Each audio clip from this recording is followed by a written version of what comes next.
All right, so I'm looking for which model is equivalent. If you hadn't figured out by now, this is actually number 30. So I've got 2, 4, 6 stars. 1, 2, 3, 4, 5, 6, 7, 8, 9 triangles.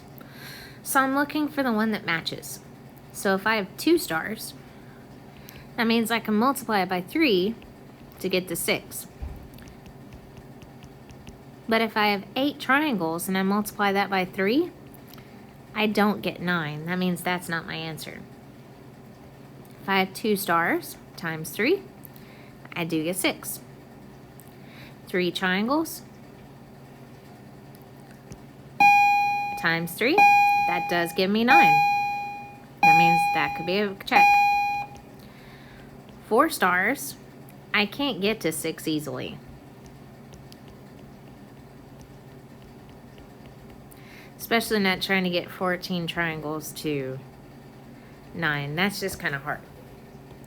3, 4, 5, 6, 7, 8, 9, 10. 10 stars, I'm not going to get there probably to 6. So it's probably not also my answer. So I'm going to go with B.